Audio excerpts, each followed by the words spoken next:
नमस्कार, मैं पिंकी सिंह स्वागत करती हूँ आपका आवाज़ इंडिया पॉडकास्ट के हमारे शो चुनावी दंगल में। आज हमारे बीच जो एक खास मेहमान मौजूद हैं, आप उनको देखेंगे कि उन्होंने मुंबई के बहुत सारे युवाओं को प्रेरित किया है, चाहे वो रैलियां हों, चाहे वो कार्यक्रम हो, जितने भी प्रोग्राम्स हो जो युवा से इंस्पायर्ड हैं, उनका उसमें बहुत बड़ा हाथ रहा है। कह सकते हैं कि मुंबई को एक अच्छी नवीन दिशा में ले जाने के लिए उनका बहुत बड़ा योगदान रहा है। तो मैं स्वागत करना चाहूंगी शिव संचार सेना के युवा अध्यक्ष अखिल अनिल चित्रे जी का। अखिल जी, आपका बहुत बहुत स्वागत है आवाज़ इंडिया में। अखिल जी, सबसे पहले मैं ये जानना चाहूँगी, क्योंकि हम जैसा कि देख रहे हैं बहुत ही करंट ये चीज़ है कि दोनों जो ठाकरे बंधु हैं वो उनका गठबंधन हुआ है, जिसके लिए मतलब कहते हैं एक महोत्सव सा चल रहा है पूरे महाराष्ट्र में, मुंबई में। तो ये जो एक गठबंधन है, इसको लेके आप कितना एक्साइटेड है और क्या कुछ आगे देखने मिलेगा? महाराष्ट्र की जनता बहुत सालों से इस दिन का इंतज़ार कर रही थी। पिछले कुछ महीनों से अगर आप देखो तो दोनों भाइयों में मिलना जुलना, पारिवारिक कार्यक्रमों में मिलना, ये जैसे जैसे बढ़ रहा था, लोगों में उसी प्रकार उत्साह भी बढ़ रहा था। दोनों पार्टियों के कार्यकर्ताओं में भी उसी प्रकार का आनंद का माहौल, उत्साह का माहौल ये तभी से था। सिर्फ it was a matter of time कि वो डिक्लेरेशन कब होगा, और वो खुशी का मौका ये कल आया। और दोनों भाइयों ने और दोनों पार्टियों के पक्ष प्रमुखों ने ये ऐलान कर दिया कि आने वाले चुनाव में हम एक साथ लड़ेंगे, जीतेंगे, और सिर्फ इस चुनाव के लिए नहीं, तो हम आए हैं तो आगे साथ में रहने के लिए आए। तो ये एक बहुत ही मेरे जैसे कार्यकर्ता के लिए, जिसने ठाकरे परिवार के साथ पिछले 20 साल से, 2 डेकेड से काम किया है, और बहुत सारे महाराष्ट्र के जो लोग हैं, मराठी लोग हो या जो मुंबईकर खुद को मानते हैं, खुद को महाराष्ट्र के मानते हैं, नो मैटर वो कहाँ से आते हैं, वो ठाकरे परिवार को जो मानते हैं, उन सबके लिए ये बहुत बड़ा आनंद का क्षण, आनंद देने वाला क्षण था। तो ये कह सकते हैं कि बाला साहब ठाकरे जी का 20 साल बाद ये गठबंधन हुआ है, उनका सपना कहीं ना कहीं सच हुआ है। दोनों को एक साथ देख के कहीं जहाँ पे भी वो है, वो देख के खुश हो रहे होंगे। 100%, 1000% करेक्ट। बाला साहब ठाकरे जी को हमेशा से यही था कि ये दोनों साथ में रहे और महाराष्ट्र की प्रगति में योगदान दे। और मुझे ऐसे लगता है कि स्वर्गीय बाला साहब ठाकरे जी, हिंदू हृदय सम्राट स्वर्गीय बाला साहब ठाकरे जी जहाँ कहीं भी होंगे, वहाँ से वो इन दोनों को आशीर्वाद ही दे रहे होंगे। राइट। तो ये अभी देखा जाए तो एकनाथ शिंदे जी ने अभी एक स्टेटमेंट दिया है आप पहले से प्रिपेयर्ड हो रहे हैं कि इसमें जो है मतलब दोनों साथ आए हैं, बहुत बड़ी बात नहीं है। इनके पास कोई योजना नहीं है, कोई विकास का कोई ऐसा मंत्र नहीं है। क्या मतलब आप उनको बोलना चाहेंगे कि आपकी योजनाएं आपको पता है, या ये आपने अपना एक सही टाइम पे कब वो निशाना मारना है वो है, कि क्या जवाब आप उनको देना चाहेंगे? क्या है ना, दूसरों ने किए हुए प्रोजेक्ट्स को खुद का है कहना बहुत आसान होता है। खुद विकास का जिनके पास कोई मॉडल नहीं है, जो भारतीय जनता पार्टी की बी टीम है, कहीं तो उनको शिंदे गट कहूँ, उनको शाह सेना कहूँ, या उन्हें गद्दार गट कहूँ, अभी क्या कहूँ, ये मेरे सामने एक तो प्रश्न है। जो भी कहूँ, पर शिवसेना तो नहीं कह सकता। सम्माननीय, आदरणीय, वंदनीय स्वर्गीय बाला साहब ठाकरे जी के विचार जिनके पास है ही नहीं, जिनमें हिम्मत ही नहीं, अगर उनको इतना ही था कि शिवसेना उनकी है, ठीक है, तो भागते नहीं गुवाहाटी वाया सूरत वाया गोवा। बाला साहब ठाकरे ने ये भागने की संस्कार तो मुझे नहीं लगता कहीं दिए, और ये हर कोई इंसान पूरे देश में नहीं, जहां कहीं भी होगा और बाला साहब ठाकरे, हिंदू हृदय सम्राट बाला साहब ठाकरे के विचारों को मानता होगा, वो मेरे इस बात से सहमत होगा। अब आते हैं आपके मूल सवाल पर। आपका सवाल यह है कि डेवलपमेंट किया है नहीं किया है, तो उसके लिए क्या है ना, अलीबाबा और 40 चोर को ध्यान देके देखना होगा कि मुंबई में क्या हुआ है। मुंबई में मैंग्रोव पार्क बना हुआ है गोराई में, आप जाके देख सकते हो, आपके कैमरा पर्सन को भेज दीजिए कभी दिखाने के लिए। 11.8 हेक्टर्स इतने मैंग्रोव्स ये यहाँ पर बचाए गए हैं। वहाँ पे मैंग्रोव पार्क आदित्य ठाकरे साहब ने वहाँ उनके विजन के द्वारा वो कंसेप्ट के द्वारा वो किया है। वहाँ पे एक बर्ड टावर व्यूइंग वो उन्होंने डेस्क बनाया हुआ है। ठीक है, ये रहा इन्वायरमेंट से रिलेटेड मुद्दा। आप आपके स्टूडियो से बाहर जाओ या आप मुंबई में कहीं भी जाओ, आपको दिखाई देंगे Mumbai public school, BMC schools की हालत। मैं मुंबई में ही रहता हूँ, मैंने बीएमसी स्कूल्स की हालत इससे पहले देखी है, लेकिन जिस प्रकार मुंबई पब्लिक स्कूल का डेवलपमेंट आदित्य ठाकरे साहब ने, उद्धव ठाकरे साहब के नेतृत्व में किया है, आप वहाँ जाकर अगर देखोगे तो वहाँ पे अभी अलग अलग टाइप के कोर्सेज है, एस्ट्रोनॉमी से लेके वागोवा club is about environment and other things. ठीक है, और अलग अलग बोर्ड्स है, सीबीएसई, आईसीएसई, आईजीसीएसई। कभी बीएमसी स्कूल में आपने ये सुना नहीं होगा, सिर्फ एसएससी बोर्ड सुना होगा। ये सब बोर्ड्स उन्होंने वाला है। एक वक्त था जब बीएमसी स्कूल में कोई जाना नहीं चाहता था, आज ऑन रिकॉर्ड है, आप गूगल कर लो, आप चैट जीपीटी कर लो, आप जो नए टेक्नोलॉजी है उसका आप वापर कर लो। आपको आप वहां देखो कि गए साल 36,000, ये मैं मिनिमल बोल रहा हूं, लोग वेटिंग में थे एडमिशन के लिए, तो उसका स्टैंडर्ड बढ़ा है। आप हॉस्पिटल के मुद्दे पे आते हैं। अभी हॉस्पिटल, मुंबई हो या कोई भी म्युनिसिपल कॉरपोरेशन हो, उसकी प्राइमरी ड्यूटी सिर्फ इतनी ही होती है कि वो उनको नॉर्मल आरोग्य सुविधा उसको उपलब्ध करके दे। लेकिन यहां बीएमसी ये करके रुकी नहीं। बीएमसी के 5 मेजर हॉस्पिटल्स है, Jogeshwari trauma care, Cooper hospital, Nair hospital, अनेक हॉस्पिटल्स है। उन हॉस्पिटल्स पे नहीं रुके, उसके बाद खुद के बीएमसी के मेडिकल कॉलेजेस है। किस महानगर पालिका के पास ये है? ठीक है, बीएमसी डेंटल कॉलेज है खुद का। ये किसके कार्यकाल में हुआ?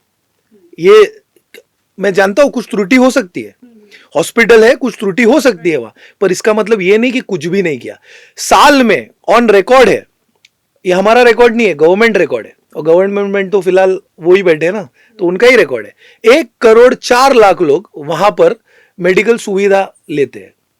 उसके आगे जाता हूं, कोविड के वक्त इंडिया में सबसे पहला मॉलिक्यूलर लैब, ये उद्धव ठाकरे जी के संकल्पना से, जब प्रधानमंत्री जी ने भी इंडिया में कहीं मॉलिक्यूलर लैब नहीं किया ना, तब सबसे पहले मॉलिक्यूलर लैब ये कस्तूरबा हॉस्पिटल में इसका सेटअप किया गया। मॉलिक्यूलर लैब क्यों, ये मैं आपके प्रेक्षकों को बता देता हूं। मॉलिक्यूलर लैब इसके लिए था कि उससे पता चले कि कौन सा वेरिएंट है कोविड का।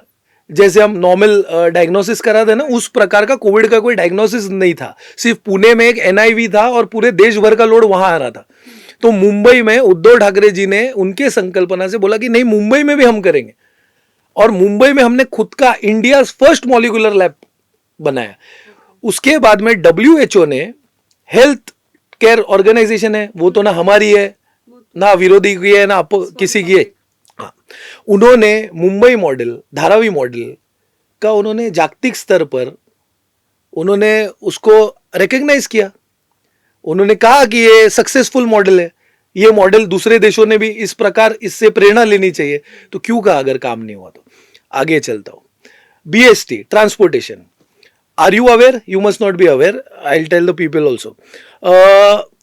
Transportation BST 5 rupees for 5 kilometres, 10 rupees for 10 kilometres, 15 rupees for 15 kilometres, और उसके बाद में 20 rupees में फिर कितने भी kilometres. It is the world's cheapest transportation. उसके बाद में will come to water supply. No country in the world provides water आपके घर तक। आप चेक कर लेना मेरे शो के बाद, आपको 3.5 रुपए प्रति 1000 लीटर, ये सबसे, हमारी टैगलाइन है मराठी में, स्वस्त आणि मस्त, सबसे सस्ता और अच्छा। उसको भी ऑलरेडी कई ऑर्गेनाइजेशन ने कहा है कि बिस्लरी से भी प्योर वाटर है एट द पॉइंट ऑफ रिसीवल। किसने किया? आपको ये पता हो, मिडिल वैतरना, आपको मीन्स ये जिन्होंने सवाल किया है, आपने सवाल किया ना उनका, मिडिल वैतरना डैम ये उद्धव ठाकरे जी के कार्यकाल में बना। Middle Vaitarna dam is the 9th fastest dam in the world. ठीक है, इसलिए हमें मुंबई को पानी की समस्या नहीं आती। और जो वाटर की पाइपलाइंस अंडर मुंबई से गए, उसको अगर आप किलोमीटर वाइज अगर गिनने जाओगे ना, तो it is kilometres equal to Mumbai to London के इतना। तो इतना सब कुछ यहाँ किया गया है, और उसके बाद में अगर ये अलीबाबा और 40 चोर को अगर पता नहीं है, क्योंकि उनको चोरी के अलावा कुछ काम नहीं है, तो उन्हें अगर पता ही नहीं है कि मुंबई में क्या हुआ है, तो ऐसे लोगों को जवाब क्या देना। उन लोगों का कहना है कि जब भी इलेक्शंस नज़दीक होते हैं तो ये जो है चाहे शिवसेना हो मनसे हो वो इतने काम को बहुत ज़्यादा उसमें वास्ट वे में दिखाती है, और जैसे ही इलेक्शन ख़त्म उनका वो काम जो भी वो फैसिलिटीज़ प्रोवाइड हो रही है वो वहाँ झांकने भी कोई नहीं आता। अच्छा, अब ये जो मैंने आपको फैसिलिटीज बताए, ये फैसिलिटीज तो सालों साल से लोग ले रहे हैं। ये कोई इलेक्शन के लिए किया हुआ इनका जुमला नहीं है 15 लाख की तरह। ये सालों साल से मुंबई कर ले रहे हैं। आप भी मुंबई करो, यहाँ जो अभी बिहाइंड द कैमरा है ये लोग भी सब मुंबई कर है। पानी घर में आता है कि नहीं, बीएसटी बस बाहर रोड पे है कि नहीं, ये बंद हो जाएगा क्या इलेक्शन के बाद? 10,000, हाँ बंद क्या हो सकता है वो बताता हूँ। बंद का सवाल किया ना उन्होंने, आदित्य ठाकरे जी ने 10th उन्होंने 2000 इलेक्ट्रिक बसेस यहाँ लाए थे, डबल डेकर इलेक्ट्रिक बसेस, और उसके बाद में नॉर्मल इलेक्ट्रिक बसेस। और उनका ये था कि अगर सरकार 5 years तक रहती तो वो, क्योंकि is an environment friendly leader, वो 5 years तक the project was of 10,000 electric buses. आज सब इलेक्ट्रिक बसेस बंद है। ये बंद करने का काम उनका है ना, इसलिए उन्हें लगता है कि हर कोई उनकी तरह है। जिसको खुद को जॉन्डिस हुआ होता है उसको सब पीला पीला दिखता है, उसको लगता है पूरा वर्ल्ड ही पीला हो गया। ओके। तो ये लेकिन कहीं ना कहीं बीजेपी ये भी कह रही है कि ये जो शिवसेना है ये इलेक्शंस आना और ये जो दो भाइयों का गठबंधन है इससे हमारे जो बीएमसी के चुनाव है स्पेसिफिकली उस पर कोई असर नहीं पड़ने वाला है। ये इनका एक चुनावी रणनीति है जो चुनाव के बाद शायद ये एक दूसरे को फिर से देखना बंद कर देंगे। तो ये ऐसा करते हैं, और क्योंकि बीएमसी एक बहुत बड़ा चुनाव प्रक्रिया है इस महाराष्ट्र में, मुंबई में स्पेशली, तो आप क्या कहना चाहेंगे कि ये सिर्फ राजनीति का हिस्सा है ये गठबंधन होना, या ये अब आगे भी हमें इसको देखने को मिलेगा, या इनकी बात कहीं ना कहीं सच होने वाली है? भारतीय जनता पार्टी अपने प्रीवियस एक्सपीरियंसेस से अगर ये सब बता रही है या बोल रही है तो आई थिंक उनके लिए वो सही है। उसका रीज़न ये है कि कश्मीर में उनको किसी भी हाल में सत्ता चाहिए थी, तो पीडीपी के साथ जाके महबूबा मुफ्ती के साथ बैठे ना, उसके बाद में तोड़ दिया। बिहार में नीतीश कुमार ने उनके बारे में क्या क्या बोला, अभी वो स्लैंग्स में या यूज़ भी नहीं कर सकता हूँ जो उन्होंने आदरणीय प्रधानमंत्री के बारे में, भारतीय जनता पार्टी के बारे में बोला। लेकिन लाचार होके गए, फिर अलायंस तोड़ा, फिर वापस गए। Same applies with Chandrababu Naidu. तो क्या अभी इनके बारे में क्या कुछ नहीं गए तो ज़रा बेहतर है। और जहाँ तक रहा हमारा सवाल, तो ये एक पारिवारिक युति है, दोनों ठाकरे हैं, एक ही परिवार के हैं। परिवार में मतभेद होते हैं, मनभेद नहीं होता कभी। हो सकता है कि आपके भी परिवार में होता होगा, मेरे भी होता है, झगड़ा हुआ है, नहीं बात कर रहे, 5-10 साल हो गए। Politics and family is different, ये उन्हें समझना पड़ेगा। पर जिनको परिवारवाद के बारे में ही कुछ, मतलब परिवार क्या होता है, कैसे होता है, वही पता नहीं, सिर्फ परिवार तोड़ना ही जिन्होंने सीखा है, उनको मुझे लगता है कितना भी कहा जाए, कुछ भी बताऊँ मैं, तो वो मानेंगे नहीं। तो मैं अपनी एनर्जी क्यों वेस्ट करूँ। राइट। अखिल जी, आप कहीं ना कहीं हमारे देश के काफ़ी सारे युवाओं को प्रेरित करते हैं, उनके लिए एक्चुअली इंस्पिरेशन है। आपके नाम के आगे पहले युवा अध्यक्ष लगता है, कि आप युवा को इंस्पायर कर रहे हैं कहीं ना कहीं। तो जो हमारे भारत के जो युवा हैं, स्पेशली आप अगर बात करें महाराष्ट्र की, तो उनके दिल में ये डर है कहीं ना कहीं, कि आज ये दोनों साथ में आए हैं, आज साथ में मिलकर कुछ ऐसा प्रोजेक्ट होगा जो शायद युवा को भी इंस्पायर करेगा और हम उसका हिस्सा बनेंगे, वो शुरू होगा। कल अगर इन केस मतलब ऐसा हुआ कि ये मतभेद फिर से हुआ और दोनों अलग हुए, तो उसका इफेक्ट क्या है ना, जब आप कोई चीज़ शुरू करते हो किसी के बेनिफिट के लिए, तो वो उसका असर पड़ता है कि उन्होंने अलग कर लिया, इन्होंने अलग अलग हो गए, अब ये चीज़ ख़त्म, क्योंकि जो साथ में शुरू हुई थी। तो कुछ ऐसा शुरू हुआ जो हम युवाओं को इंस्पायर करेगा कि अरे यार चलो ये शुरू हुआ है, लेकिन फिर मतभेद हो गया पहले की तरह, और फिर कुछ ऐसा हो गया, वो चीज़ फिर अधूरी रह गई। तो ये एक डर जो है, इसीलिए आपको मतलब यहाँ पे बुलाने का भी रीज़न ये था कि काफ़ी सारे युवाओं के ये जो सवाल थे कि आप एक युवा अध्यक्ष को बुला रहे हैं, ये ज़रूर आप पूछेगा कि क्या वो डर हम बरकरार रखें या ऐसा कुछ नहीं हमें देखने को मिलेगा। देखिए, हमारे युवा नेता आदित्य ठाकरे साहब ने जो कुछ डेवलपमेंट और sustainable development, it is sustainable development, आप देखोगे तो वो कुछ बंद होने जैसा नहीं, कि वो हमेशा एक हिस्टोरिक प्रोजेक्ट करके इस देश में देखा जाएगा, सिर्फ मुंबई महाराष्ट्र में नहीं, मलबार हिल ट्री टॉप वॉकवे इंडिया में कहाँ है दूसरे जगह पे? किसका कंसेप्ट था वो? हमारे विजनरी लीडर, हमारे युवा नेता आदित्य ठाकरे साहब का था।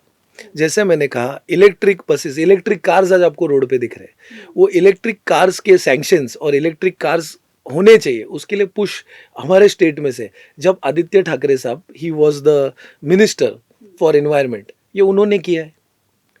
तो उन्होंने ऐसी ही चीजें की है। It is sustainable development that is going to last.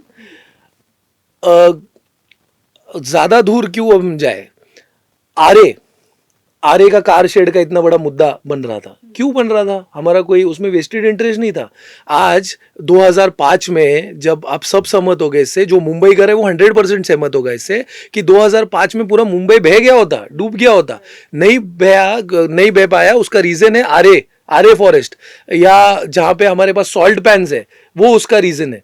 लेकिन सरकार कार शेड के नाम पे आरे में रातों रात 3000 जो ट्रीज है उसका मर्डर करने निकले थे, उसका कत्ल करने निकले थे। जब आदित्य ठाकरे साहब इन्वायरमेंट मिनिस्टर बने और हमारे आदरणीय नेता उद्धव जी ठाकरे साहब मुख्यमंत्री थे, उन्होंने उसे फॉरेस्ट घोषित किया। तो इसलिए आज वो फॉरेस्ट सही सलामत है। इनका हर डेवलपमेंट ट्री कटिंग पे ही आके क्यों रुक जाता है?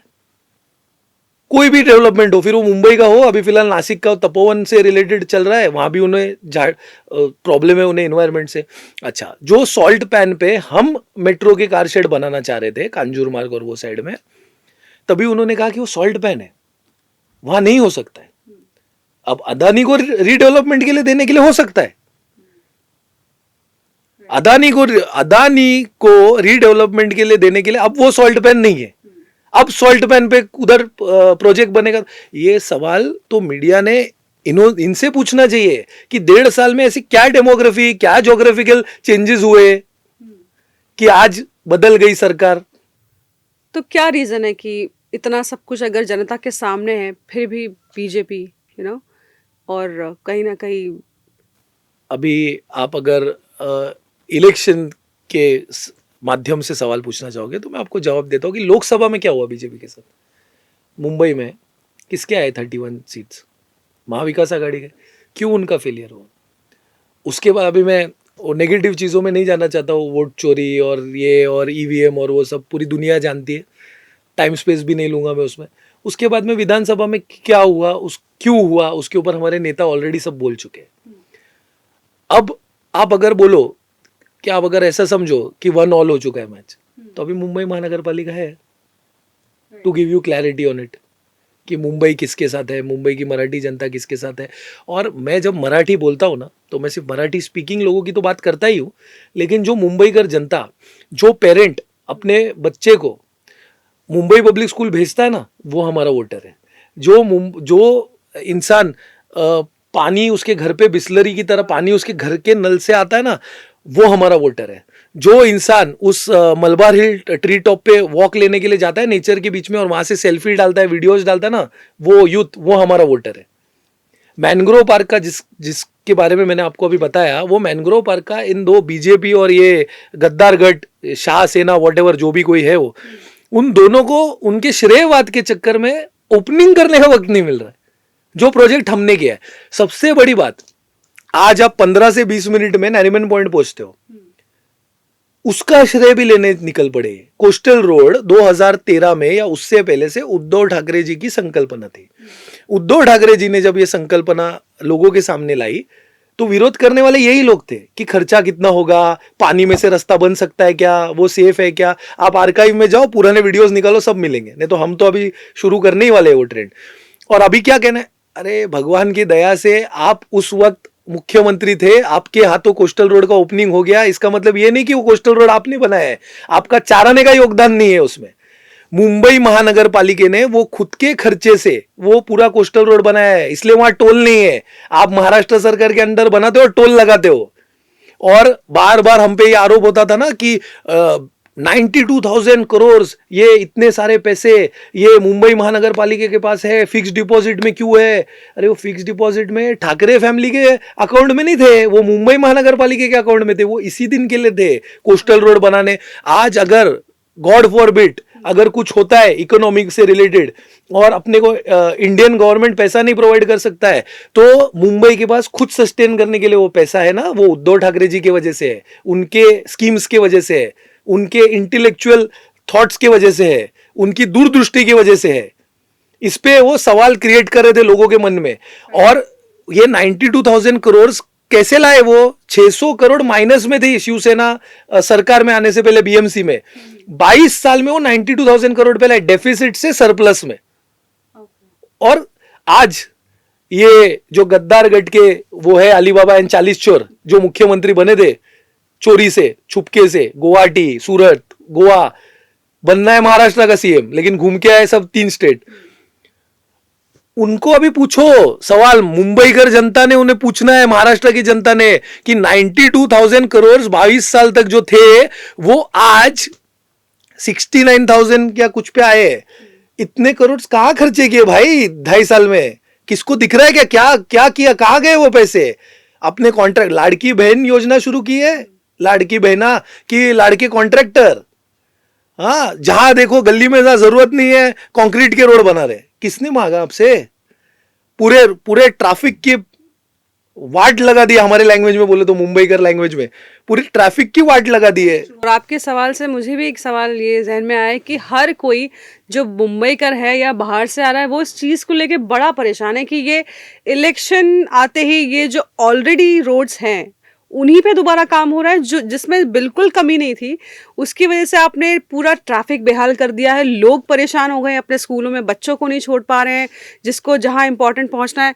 कुछ लोगों का कहना है कि हमने ऐसे पिक्चर्स क्लिक किए हैं कि उस रोड में कोई कमी नहीं है, मतलब इतनी स्मूथ, उसको तोड़ के फिर से बनवा, ये क्या क्या क्यों हो रहा है?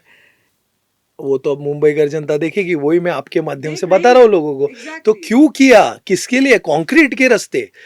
आदित्य ठाकरे साहब ने ये बार बार कहा है कि अगर आपको वर्ल्ड का कोई भी बड़े से बड़ा लीडर, यूएस का लीडर भी आके बोले ना कि मुंबई पूरा कंक्रीट का रोड हो सकता है, तो वो आपसे झूठ कह रहा है।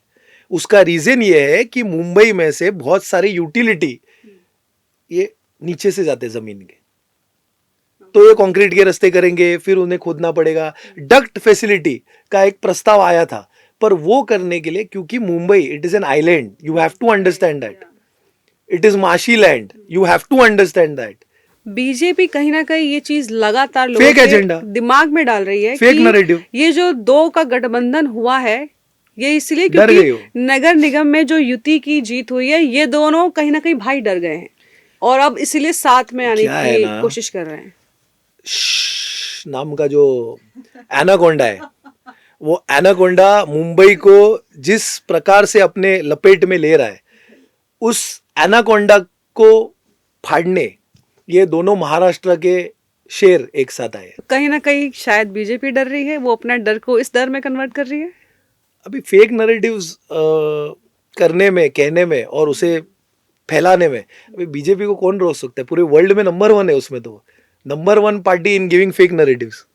अभी देख लेना कुछ दिनों में वो हिंदू मुस्लिम पे आ जाएंगे, फिर धर्म पे आ जाएंगे। उनका कोई एजेंडा विकास और डेवलपमेंट पे होता ही नहीं है। और इतना ही उनको कोई प्रॉब्लम है ना एक कम्युनिटी से या एक किसी धर्म से, डिक्लेयर कर दो ना कि हमको उनके वोट ही नहीं चाहिए, है हिम्मत, बराबर जाएंगे वहां इफ्तार पार्टी में, एग्जीबिशन भर जाएगा, एग्जीबिशन हॉल, अगर उनका 2 फेस चेहरा लाने की हम लोग उसमें लग गए तो। अभी क्या है, अभी पब्लिक है, सब जानती है, ऐसा सोच के हम।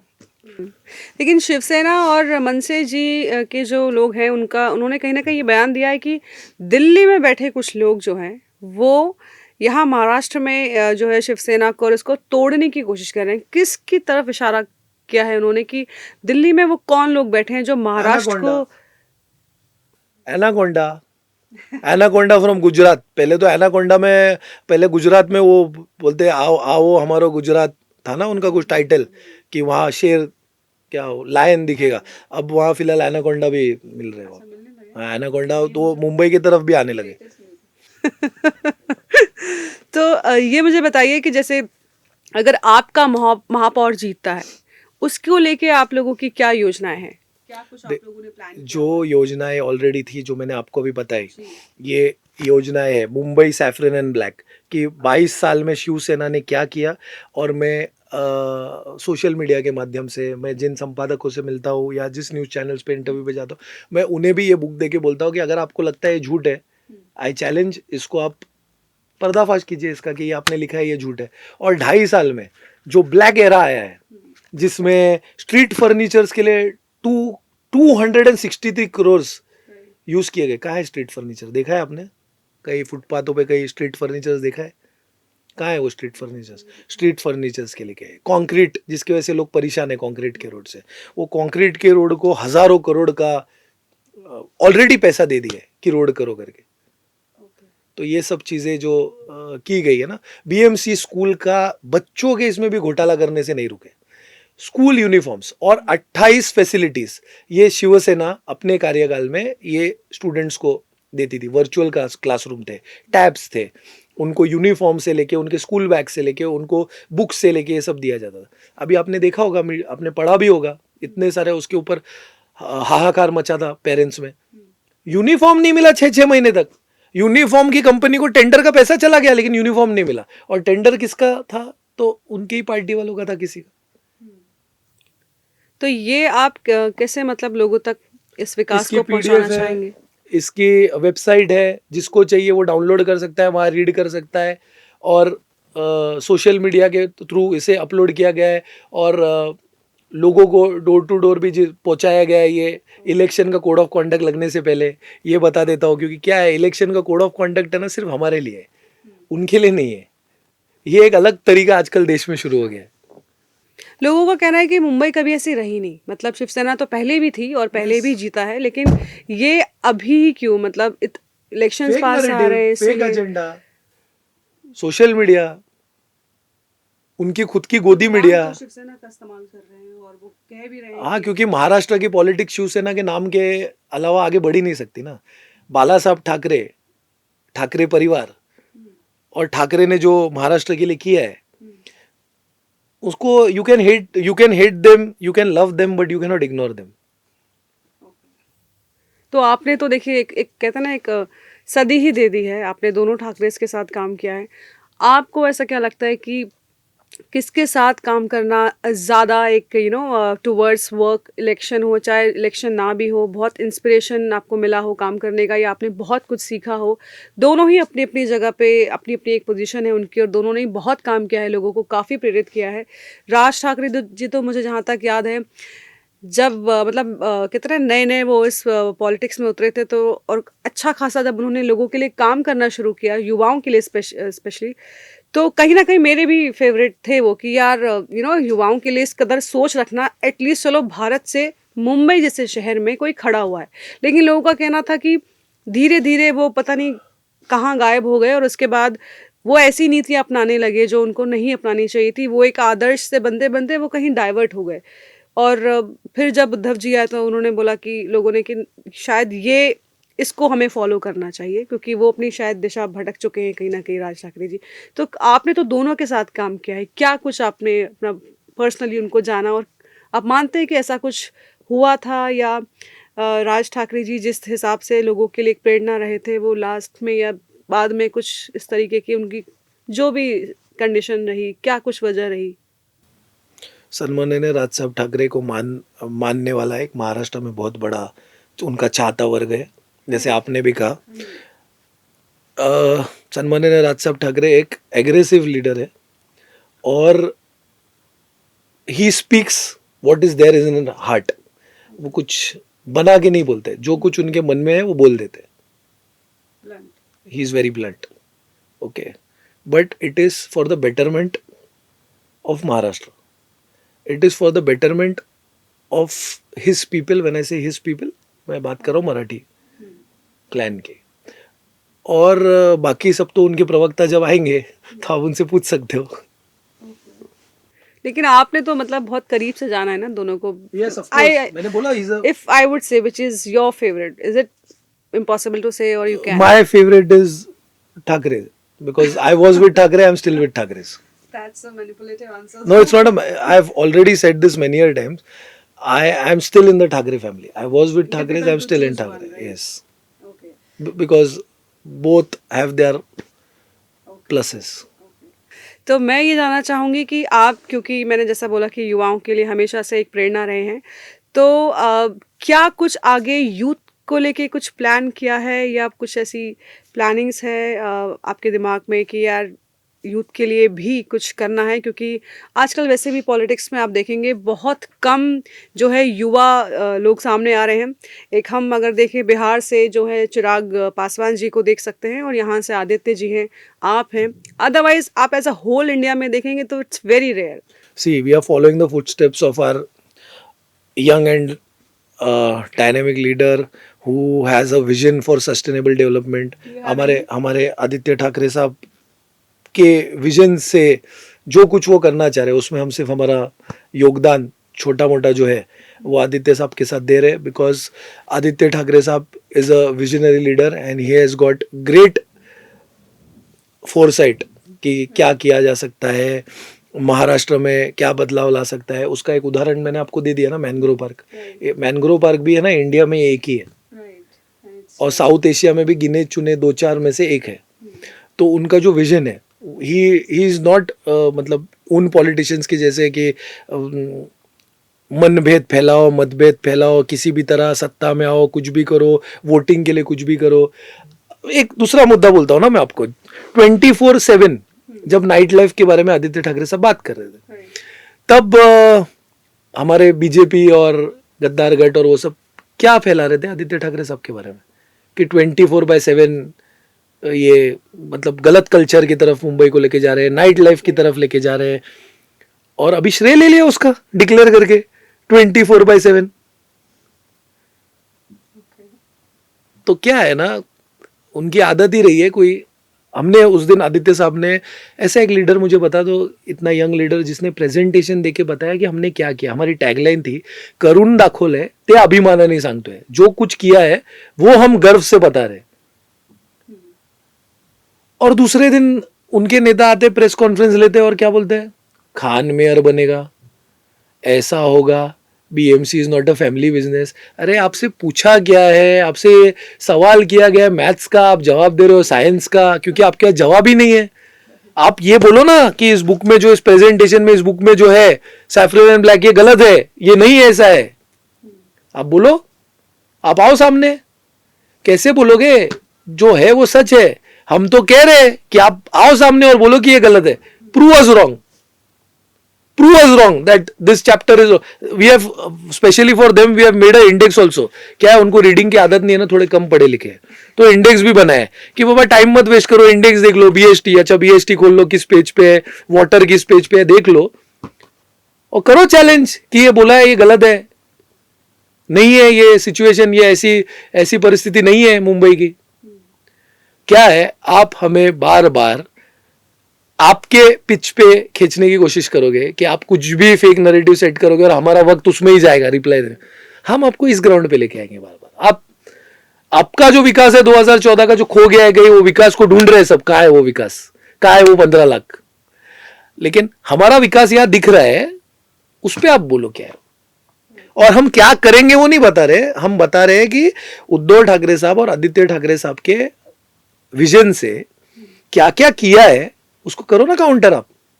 फिर लोग अक्सर ये सवाल क्यों कर रहे हैं कि आप लोग, जैसे बुलेट ट्रेन चली है उसके खिलाफ है बहुत हैं, क्या मुझे एक्चुअली जानना है क्यों, क्या रीजन है? बुलेट ट्रेन अगर आप थोड़ा रिसर्च भी कर लोगे, जनरल भी नॉर्मल पर्सपेक्टिव से भी सोच लोगे, तो बुलेट ट्रेन ये दूर का डिस्टेंस कवर करने के लिए किया जाता है। वर्ल्ड में आप कहीं भी देख लो बुलेट ट्रेन, यूरोप में देख लो, आप यूएस में देख लो, यस हो जाए इसके लिए। अब आप गुजरात और अहमदाबाद और मुंबई का देख लीजिए आप, क्या है वो, ठीक है, कितना जनरल ट्रेन से कितना टाइम लगता है, इतनी क्या अर्जेंसी है वहाँ मिनटों में जाने की, क्या है। मतलब राज साहब के बारे में आपने एक सवाल पूछा था, उसके लिए एक जवाब दे देता हूँ। राज साहब ने तभी ऐसे कहा था कि क्या मतलब वहाँ करना है, सुबह उठना है, ढोकला खाने जाना है, नाश्ता करने वहाँ अहमदाबाद, और ढोकला खा के रिटर्न इमीडिएट वापस काम पे। क्या अर्जेंसी क्या है? तो आपको लगता है सिर्फ ढोकला खाने के लिए? हाँ, तो क्या अर्जेंसी बताए ना, वो क्या है, क्या एक मैं आपको एक अभी एक सीरियस टॉपिक पे लेके आता हूँ. संयुक्त महाराष्ट्र का जो लड़ाई हुई थी वो मुंबई सह महाराष्ट्र ये होना ही चाहिए इसके लिए हुई थी. कल से जो लड़ाई शुरू हुई है ना, दोनों भाई एक साथ आने के कल से जो लड़ाई शुरू हुई है वो लड़ाई मुंबई ये महाराष्ट्र में ही रहनी चाहिए उसके लिए शुरू हुई है. क्योंकि ये सब जो है ना ये उनके मंसूबे है. पहले बुलेट ट्रेन बनाओ, फिर वहां के लोग यहाँ उनको इजी लगेगा 15-20 मिनट में जाके आ सकते हैं घूमने, चलो जू बीच वहां से आओ, वहां का क्राउड यहाँ आने लगेगा, फिर वहां का सब इन्वेस्टमेंट यहाँ होने लगेगा. यहाँ की जो गिफ्ट सिटी थी मुंबई की वो कहाँ ले गए? सूरत. ठीक है, फिर वो आएंगे, डायमंड मार्केट यहाँ है, यहां से आएंगे, यहां से जाएंगे. बुलेट ट्रेन का लास्ट स्टॉप क्या है? बीकेसी. वाड़वंड बंदर जहां यहाँ के लोकल्स का विरोध है उसको, पालघर जिले में जहां पे वो पोर्ट बनाने वाले, वो स्टेशन के रूट में नहीं था. अब वहां उन्होंने वहां स्टेशन ले लिया बुलेट ट्रेन का. क्यों? तो it is according to plan. So you think आप लोग कामयाब हो जाएंगे इस चीज को ना शुरू हो? देखिए अभी उन्होंने तो कर तो दिया है, सब हो तो गया है, लेकिन उनके ये मंसूबे कामयाब नहीं हो इसके लिए एक मजबूत मराठी प्रेमी, मुंबई प्रेमी, व्हेन आई से मराठी, जो मुंबई कर रहते हैं, मुंबई में रहते हैं, मराठी प्रेमी ये, और मराठी भी, हाँ मराठी स्पीकिंग भी उसके साथ, उनकी सरकार यहाँ आए तो उसे रोकने में हम कामयाब हो गए. इसीलिए मैंने आपको बताया कि ये इतिहास भी दिया और प्रेजेंट सिचुएशन भी बताया. यू थिंक आप रोक लेंगे? इतने ऑफ कोर्स रोक लेंगे. जब कोई चीज आती है, फैसिलिटी आती है, तो लोग उससे काफी ज्यादा नहीं, फैसिलिटी आना इज अ डिफरेंट थिंग. वो तो अभी वो ले आए. फैसिलिटी आने के बाद जो उनके मंसूबे है, नहीं फैसिलिटी एक चीज हो गई.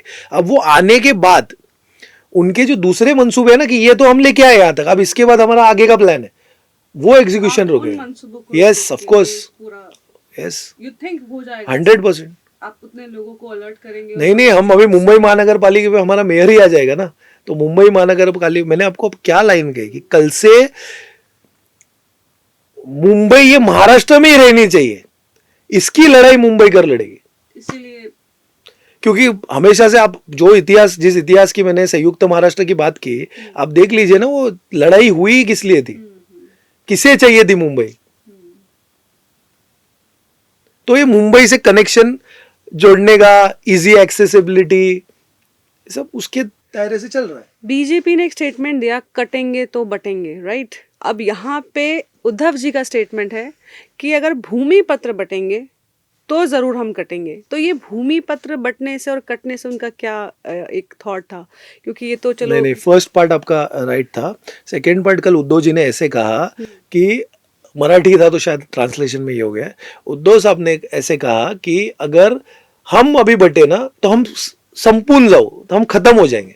ये कहा उन्होंने. ये तो ऑलरेडी बीजेपी बोल चुका है कि अगर हम बटेंगे तो कटेंगे. वो तो हिंदू मुस्लिम और उस चीज में बोल रहे हैं. इन्होंने हमें मराठी लोगों को ऐसे कहा, महाराष्ट्र के, मुंबई के लोगों को, कि अगर इस बार हम लोग एक साथ नहीं रहे तो हम खत्म हो जाएंगे.